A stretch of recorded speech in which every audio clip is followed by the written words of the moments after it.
Welcome to the Conscious Collective, a safe space for curious souls, starseeds, and lightworkers to explore our multidimensional aspects. Together, we will journey through different topics with open hearts and minds, with the intention of supporting our conscious community's spiritual expansion. Let's dive in. Let's dive in. Hello and welcome to the Conscious Collective podcast. I'm here today with Lucy and I'm Emily, and we're thrilled to be here talking to you. We are going to be talking about light language today because we've had a few questions about what it is, and people love the sound of it, don't they, Lucy? But they're really just like, what is it? What does it mean? Can I study it? Can I learn it? So we just thought that we would unpick a few questions and just explore what it means to us. Absolutely. So what does light language mean to you? Oh, gosh. Light language means, what does it mean to me? It's a real soul connection. I would say that light language, you feel deep in your soul.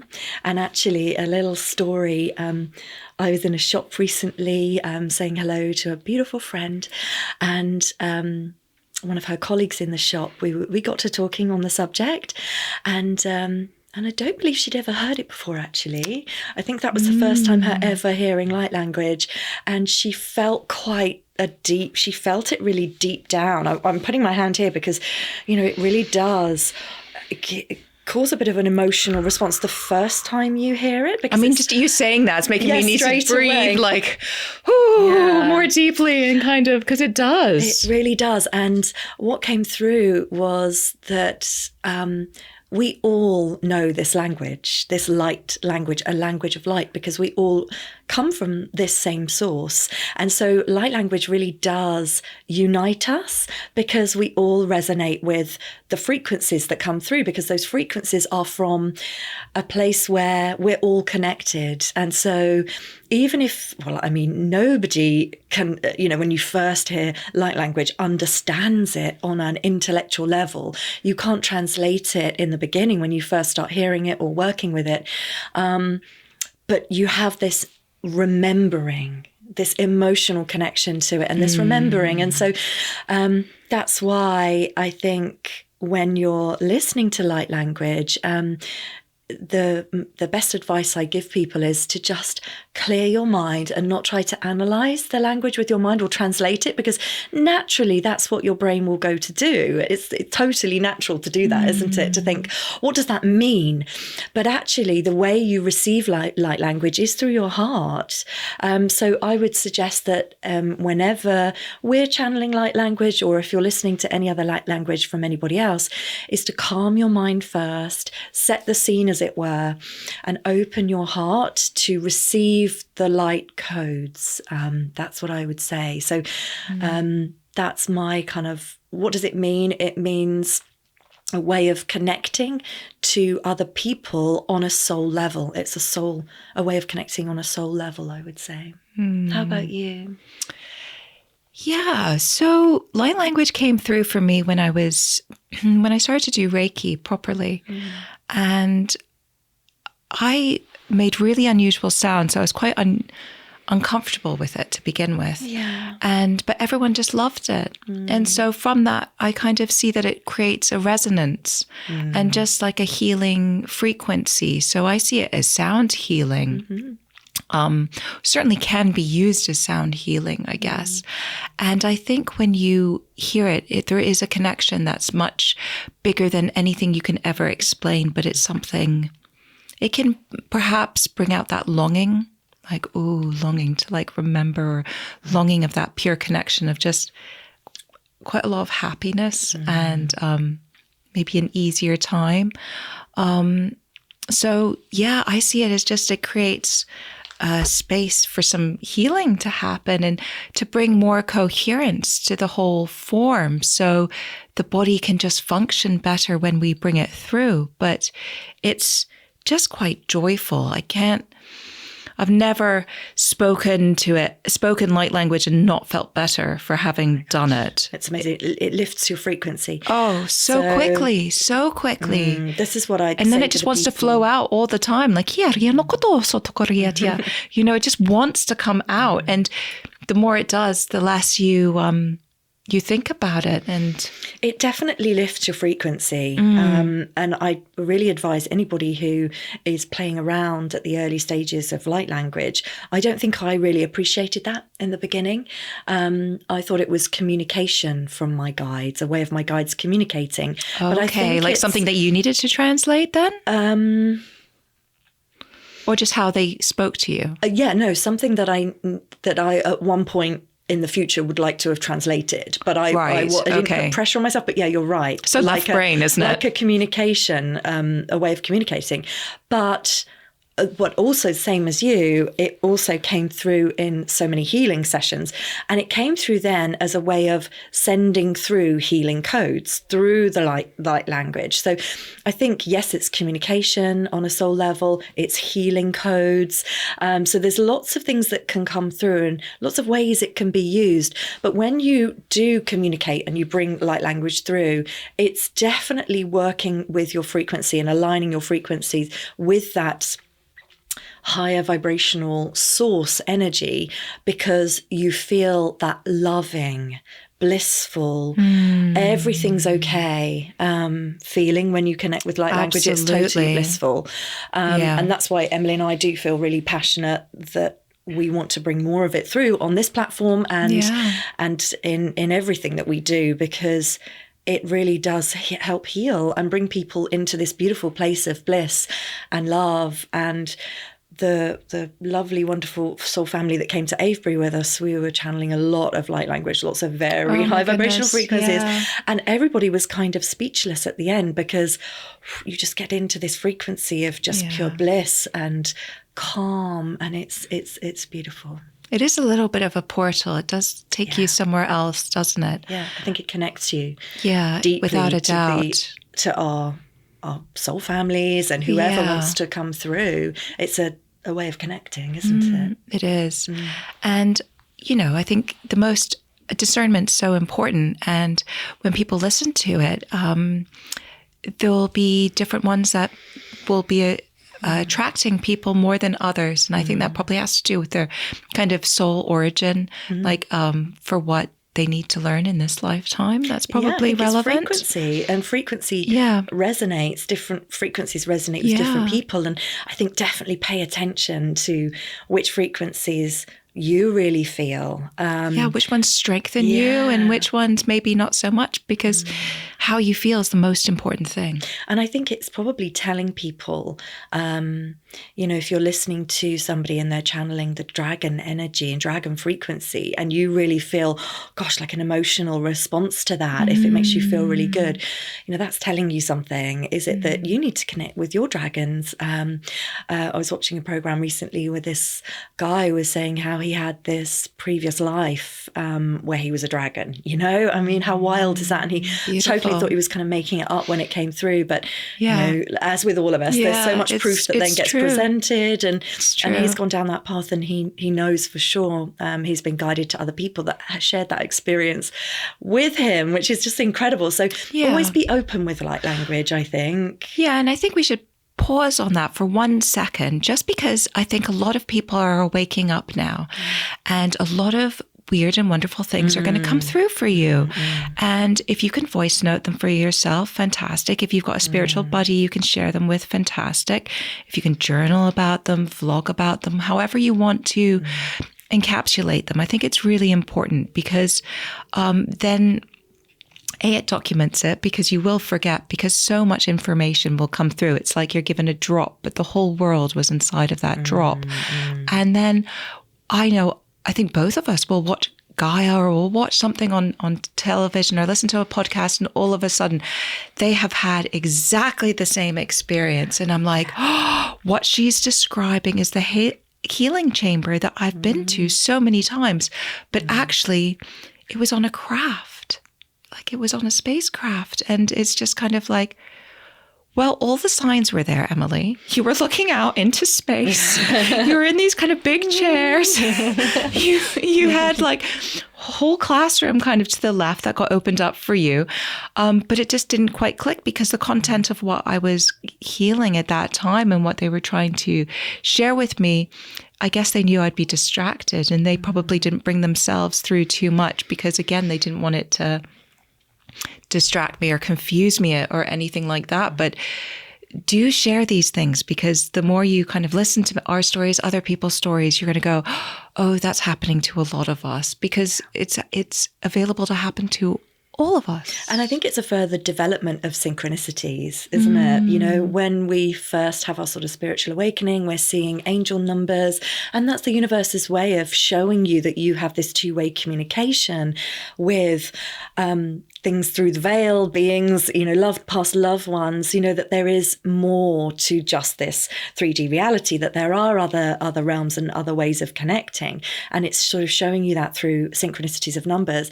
And then that kind of, the more you recognize that and say, thank you for showing me that when you see your angel numbers, etc., the more that will open up, and you will have these experiences that we're describing, which is, oh, okay, I've seen that craft or whatever, and then you'll watch something on a program that will confirm that. And that's the synchronicity. That's the universe saying, yes, you're on the right track with that. You know, don't forget that. That's important for you to know. And we call it following our cookie crumbs. Yes. Following the cookie crumbs, you know, because, oh my goodness, are there crumbs everywhere right now? Yeah, There's so many crumbs everywhere. There are. It's delicious. I also call it putting the pieces of the puzzle together as well for me, because it's like a little piece of the puzzle here goes with that piece there, goes with that piece there, and then all of a sudden you're like, oh, that piece now, that piece of the bigger picture now is making more sense, and I've got more clarity around that. Paying attention to these synchronicities and what you feel drawn to watching, reading, you'll find it will be confirmation of downloads that you've been receiving and feelings you've been getting anyway, and it's all just such a beautiful way of playing with the universe and the other realms. Yeah, because the more you kind of unpick it all and explore it all and are open to it, you realize that there is this divine orchestration of it all. And that's why when you see, 555 on a license plate, like I did driving here, and number patterns, it's like, what was I thinking?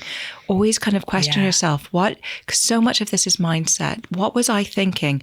And, was that a confirmation? Was that, because it's a communication, as you said. So it's having that awareness. How is the universe talking to me in that moment, rather than, oh no, I'm determined to see 11:11 today or something, which might kind of be how it is, I don't know, when you're young or a kid or something like that, or something. It's lovely because there's that feeling when you just see those synchronicities. Like, it didn't happen for me that way. It didn't really start out that way for me, because my awakening was a bit more of a shock, big kind of thing. But then afterwards, obviously, I did see that as part of it. But I know for most people, that is like the beginning. Would you agree? Yeah, absolutely. People, that's kind of the way of the universe trying to almost say there's something else going on here. And that's what I think happens for people. They're like, what is this? I keep seeing these numbers. What does that mean? It piques people's curiosity because it does. They can't explain it with their logical mind. Yeah. So I love that so much. Keep exploring, and I agree with you completely. When it comes to that, it's what's going on in my mind, and then how does that feel? What do I feel? Not what do I think? What do I feel that was saying to me? Feel is so important. So important, because your mind will give you like 20 things that it could be, and then you'll think, oh, I don't know what that was. And you could go along that way for years, seeing angel numbers and just thinking, I don't know what they mean. I'm seeing them all the time, thank you, but what does that mean? So you can always ask your guides and say, oh, you're showing me that particular number.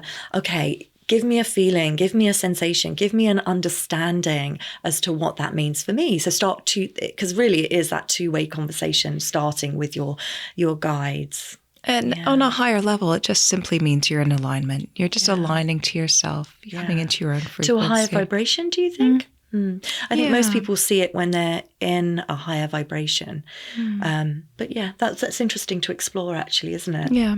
Is it frequency? So when did your light language first come through, and who was speaking through you? Which frequency was it? Do you remember? Yeah. Well, many, but I do remember, and I think this is quite common now, having met many more spiritual people. I didn't know anybody at the time, and was not on the spiritual path at all, and didn't. So was this 2018?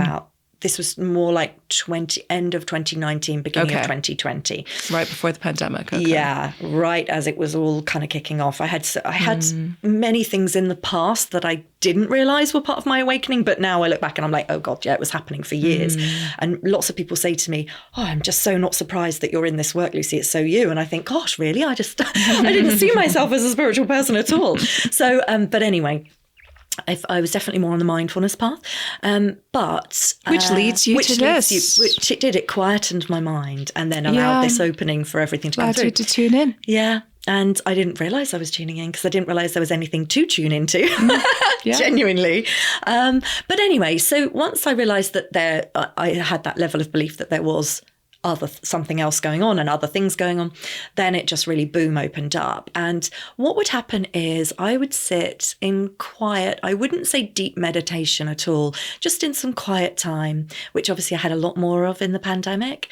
And I would just sit and I could start hearing my guides talking to me. And so they were talking me through lots of educational things around awakening, really, and I had no idea. So they were telling me about it all, and then I would go and research online and they'd guide me to books to sort of back up what they were telling me, because I didn't believe a lot of it. I love that. And so they would say, it's nice that book will tell you, and I was like, oh, that's what they were talking about, and gosh, so it is a thing, it is real. So there was all of that going on. But with light language, they used to come through, because I didn't believe what I was hearing. They used to move my hands. Okay. And they'd move it to words on a page. They would write things that wasn't me writing. So I knew it wasn't coming from my mind, and I didn't know what they were writing about. I love that. And it wouldn't be my handwriting as well. I was going to ask. It wasn't my handwriting, but they were doing that on purpose because they wanted me to know that it wasn't me, because I was very in my head and very skeptical about all of it.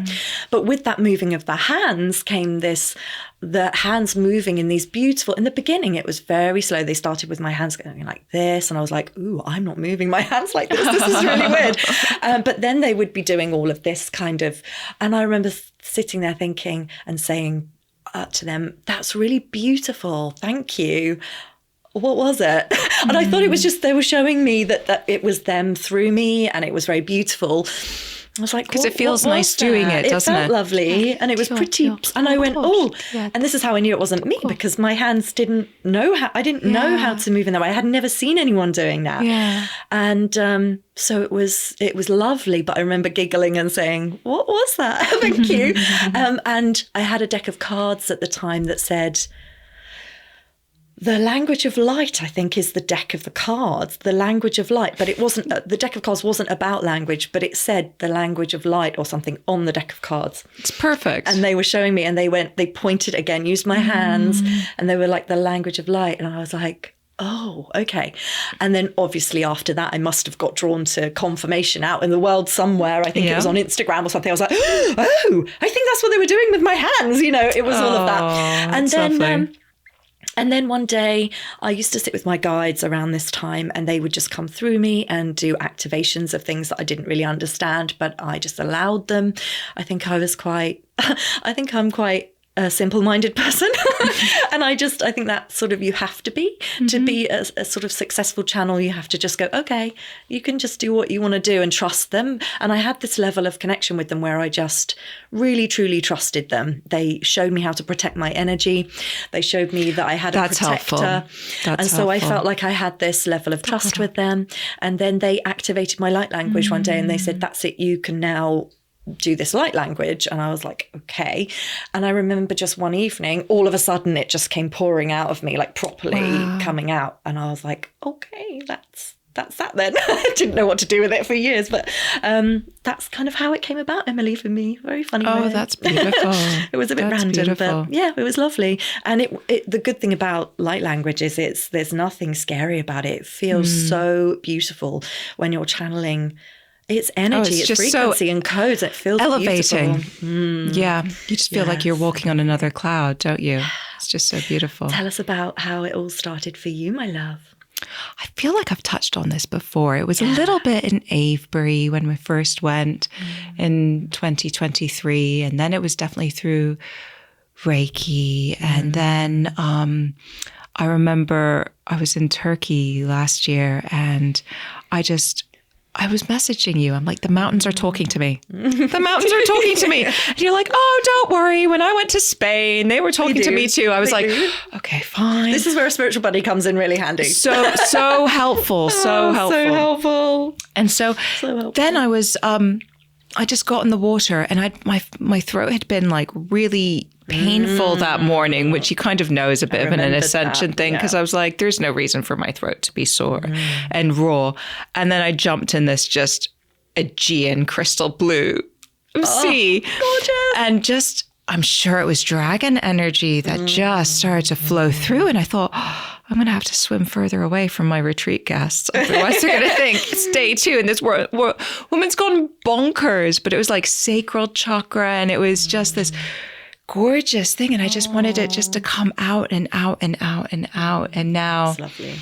I think different languages are coming through. It's hard to kind of discern them, but I'll listen to other people that know their languages really well. And I'll go, oh yeah, I've got a bit of that. I've got a bit of that. Would you that say one that's I don't know at all. Would you say that's a good piece of advice for people to listen to other people's? Because in the beginning, yes, if you want to learn it, definitely. But I get that now. And I think in the beginning, I didn't. I had big resistance around it because again, I was not like you. I was in that questioning it, not believing it, because it wasn't so spoken about then, or I certainly didn't know anybody. And so when I did come across people that were on certain programs and they were in America and I just thought, I don't want to watch that and then feel like I'm trying to replicate that. Again, It was part of that. I didn't want my left brain coming in trying to kind of make it sound like someone else's. So if anybody else out there feels that way, I just want to say, don't worry about that actually, because I think what happens is I think the more you listen to other people's light language, it's frequency and it's resonance. And so you can, if you have already activated this within you, you can then activate connecting with other frequencies like the Arcturians and things like that by listening like you have. Yeah. And I think that's actually helpful, not unhelpful, because oh, sorry about that. It's 12 p.m. It's 12 p.m. Thank you. There we go. So yeah, would you agree? Yeah, so I do what resonates, right? Like if you want to be in nature, and it will just kind of flow out when you're ready. Listen to other people's if you want, but do be really aware of the lens that you're looking through this, because I listened to a lady that's been channeling the Pleiadians for, I want to say 20 years, but I could be wrong. And I've never, ever heard anything like what she sounded. I wouldn't say it sounds like that's true. Pleiadian 2025, 24, 23. But, I think they're kind of saying like, you're speaking English and you two don't sound the same. Do you know what I mean? I agree. Just like... I would have to say, and I think the Pleiades is a star system. Yeah, exactly. And so I don't think, I think this is where you're so right about not getting in your head about it. I love that piece of advice, because however it comes out of you, enjoy it, stay in that playful enjoyment with it, because there's no comparison going on. The reason I was advising it is to resonate with somebody's frequency, because when we've been around... It's like you're tuning to them, aren't you? Tune in, And I think that's the whole point of people kind of sharing light language. I know when I share it on Instagram, it's because I'm like so elevated. I'm like, I want every single person to feel this way, and I want this to be the least good that they ever feel again, because I just think that's our divine right. Yeah. Though I do completely appreciate we're here to learn a lot of lessons and we're on this roller coaster. But I don't want us to close this podcast without kind of covering out other aspects of light language, because we kind of just talked about it in a vocal part. You have mentioned your hands, and hands are very much another form, I would say, of light language, because we don't, I was listening to something that says kind of our general emission of light is 10, something very, very, very, very small bits of light that we emit. But then healers and other people can, who practice Reiki and monks, then when they measure how much light they're emitting, then it goes up to 100.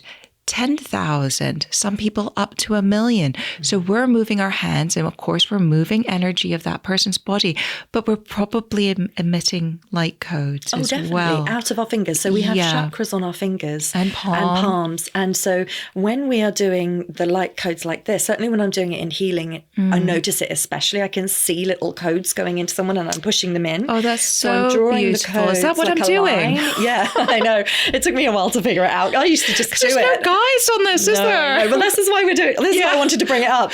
And we're learning as we go along. I'm sure there's so many healers out there that are like, oh, I've been playing around with my fingers and I just do it. What's happening? So it's little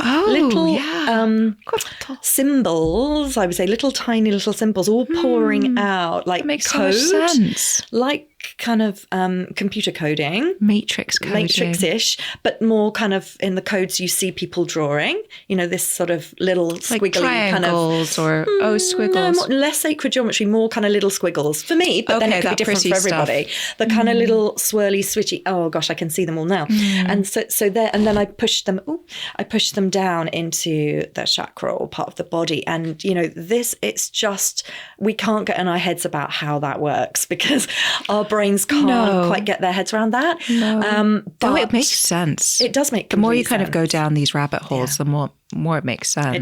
It does. Oh, thank you for sharing that. And I feel like it's important that people understand that, and especially healers, because they're open channels. And so, of course, when we invite in at the beginning of a healing session, we invite in the spirit guides and ascended masters and everyone to be there with us to support us. So they do come through with other things. And everyone I train, they're doing straight away other things that I haven't shown them at that level yet. And that's because we've called in the guides and they're doing other things. That wisdom's coming through, isn't it? It's all pouring through to help that person for their highest good, because that's our biggest intention for a healing session. So, I'm sure there's so many healers out there that feel and experience all of this that we're talking about. And so that's another way of light codes coming through. So it can come through your voice. So when we're speaking the language of these light codes, or we're channeling the energy. So when we're speaking light language, the frequency and codes are coming through in our voice. This is why we all have this throat chakra clearing if we're looking to activate our light language. So it's all coming through in our voice, but it's also coming through our fingers at the same time. So when you see us doing it, we're doing this and we're speaking at the same time. So the amount of codes and frequency that are pouring out of us, it's a very huge, powerful healing modality, really, in itself. Yeah. And then the last one is written. Well, I shouldn't say last. There's probably endless ways of doing it. Yeah. But literally, writing it, squiggling all those things that you might have doodled. And then looking at them. Yeah, they can activate you, can't they? I've channeled many things like that and seen other people also obviously doing it too. But my guide showed me activating a crystal with light codes and then drawing those codes around the crystal and then giving that to people. I give them to clients and things like that. So programming the crystals, but then putting the codes so that when you then put the crystal down with those codes all around it, it's kind of like reactivating it as well. So they, that when they're written down, they're equally as powerful. So you can either look at them or program your crystals with them. I think, like you said, I think there's a lot more with them. A lot more you can do than we are currently doing. And I think this is where, as we're moving more into the new age, we're going to be using these beautiful light codes and light language so much more. So Bring it on. So I think we just need to end with a little bit of light language. I don't know how we've held it back for so long because I'm just wanting to bring it all through. Oh, you go first then, sweetheart. I'll let you take center stage.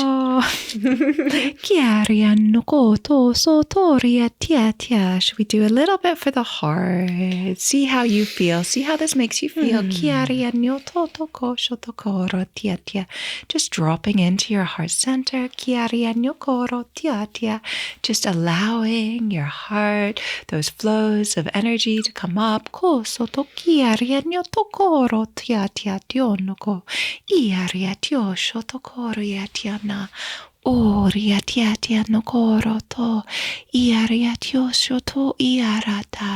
Even in the deepest parts of your heart where there is darkness and it lies, we can shine a light and let that light penetrate through it. Just allowing that density to dissolve. You have carried it so well, but it doesn't need to be carried anymore. Just allowing that to transmute. So many blessings to you, dear ones. Oh, that was beautiful, Emily. I think we should leave it there. Okay. There's plenty more light codes we can bring through another time. That was so beautiful. Thank you very much for joining us, and join us again soon. And if you want to work with us individually, you can just check out our links in our bio or come and join us and connect with us on Instagram at The Conscious Collective 444. Joyful blessings. Lots of love. Thanks for joining us today. Please remember to like and subscribe. If you want to work with us directly, see the show notes below. Thank you.